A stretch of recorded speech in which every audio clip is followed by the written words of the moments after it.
بسم الله الرحمن الرحيم. اهلا وسهلا بكم في قناة كل يوم بداية جديدة. والنهاردة عندنا فيديو مختلف، عندنا فيديو عن تنظيم وترتيب التربو بتاع المطبخ. والنهاردة انا حبيت اوريلكم انا برتب وبنظم التربو بتاعي ازاي. انا عندي 2 الحقيقة اهو.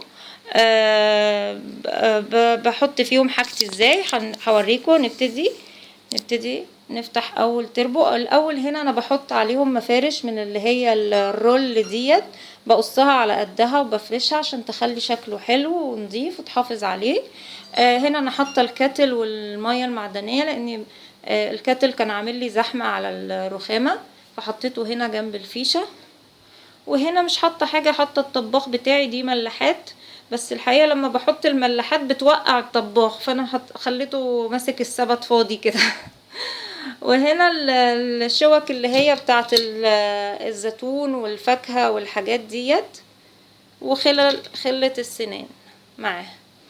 هنبتدي بسم الله نشوف اول تربو معانا في ايه. اول حاجة هنا انا حاطة درج للمشروبات تقريبا وحلويات. هنا في اللي هي 3 في 1 نسكافيه، وفي علي كافيه، وفي الموكا، الحاجات اللي هي المشروبات دي. مش عارفة واضحة كويس في الكاميرا ولا لا. حطاهم في سبت صغير كده زي ما انتوا شايفين. وهنا الكوفي ميكس انا بحبها جدا.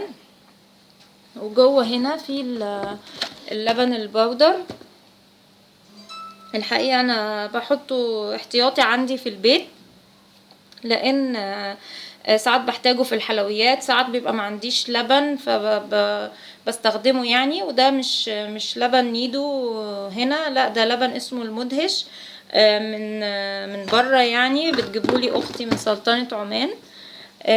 ديت النوتيلا هنا بحطها هنا، بستخدمها ساعات في الكريب، ساعات في التشيز كيك على حسب. ده البسكوت الدايجستيف اللايت اللي انا بستخدمه في التشيز كيك، وساعات بناكله كده مع الشاي. دي حلويات بسيطة، شوكولاتة، بسكويت، شاي، بسكوت بسكريم، لبان كولوريتس ما بستغناش عنه طبعا. هنا الكوفي ميت المبيض القهوة، وهنا النسكافيه الكلاسيك، وده النسكافيه الدافيدوف اللي انا قلت لكم عليه قبل كده في فيديو النسكافيه، اللي هو عامل زي النسكافيه الجولد. وده الشوفان، شوفان ابيض. ده كده بالنسبه لاول درج اللي بعده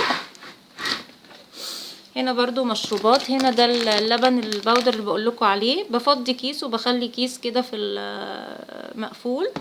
وده سكر بني بستخدمه ساعات في الحلويات.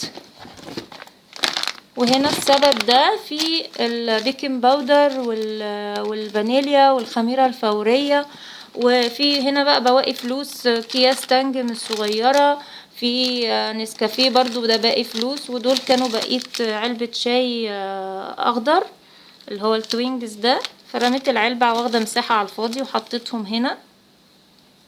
هنا دي علبة نسكويك جديدة، انا مفضية النسكويك القديم في علبة من علب المطبخ. وهنا دي مشروبات كركديه، كمون بليمون، ينسون، تيليو، شاي اخضر بنعناع. دي خلطة بشاميل بحطها هنا مع الاكياس ديت. شاي اخضر بنعناع تاني، ينسون باكت كان عرض من شركة روتس، كانت البنت قالت لي عليه فجبته عرض موفر. واحنا بصراحة بنستخدم اليانسون والحاجات ديت كتير في الشتاء. الدرج اللي بعد كده درج المكرونات، بحط فيه المكرونات. وزي ما قلت لكم هنا الكياس المفتوحة بالنسبة للمكرونة الايطاليانو هي بيبقى فيها لزق بيقفل الكيس. اما المكرونات التانية انا دايما بجيب الملكة بقفلها كده بالمشبك زي ما وريتكم، لاني ما عنديش بصراحة مكان احط فيه الحاجات العبوات اللي هي عبوات التخزين، العلب البلاستيك الكبيرة، وما عنديش مكان كبير في المطبخ ان انا احط فيه، فبقفل الكياس كده علشان ما تبهدليش الدرج، وعلشان احافظ عليها من الرطوبة ومن اي حاجة. الدرج الاخير معايا في هنا السكر، كل اكياس السكر، سكر الضحى، سكر التموين، ده حمص الشام، عدس بجبة، عدس اصفر، كيس ملح خشن، ده بستخدمه ساعات في المخلل او في غسيل فراخ او حاجة، دقيق سميك اللي هو بتاع البسبوسة، هنا دي بقيت لوبيا معين سودا، وبقيت برضو رز بسمتي. يعني بحط هنا الحاجات اللي هي الخفيفة. ده بالنسبة للتربو الاولاني. بالنسبة للتربو التاني، عندي اول درج هنا حاطة فيه فوط المطبخ اللي بستخدمها في تنشيف المواعين وفي تنشيف ايديا وتنظيف اي حاجة. والدرج التاني حاطة فيه مناديل مطبخ. الحقيقة دي جاتلي بالغلط، كنت طالبة من السوبر ماركت مناديل مطبخ اللي هي الرولات، لقيته باعتلي دي فمرضتش ارجعه بيها، خدتها وخلاص. وهنا ده ورق الزبدة، انا بستخدمه في ساعات في الفرن المخبوزات كده، ساعات بلف فيه سندوتشات. ودي اكياس المناديل الزيادة اللي عندي بحطها هنا في الدرج. الدرج اللي بعد كده حاطه فيه فوط المطبخ ديت اللي انا بشتريها، بيبقوا 5 كده في الكيس او 3 على حسب. دي عندها سرعة امتصاص وناعمة جدا، وبنشف بيها الرخامة، بنشف بيها اي حاجة، انضف بيها البوتاجاز، هنشفه يعني بعد ما اغسله. بصراحة هايلة هايلة هايلة. ودي اكياس للقمامة اهي. الكاس دي انا اشتريتها مرة من السوبر ماركت وطلعت صغيرة لان انا الباسكت بتاعي كبير، فبعد كده بقيت اشتري الرولات ديت مقاس كبير، فخليتهم بينفعوا في اي حاجة يعني. دي الجلافز اللي بلبسها وانا بنضف خضار، وانا بنضف اي حاجة هنا. وده السوليتيب العريض.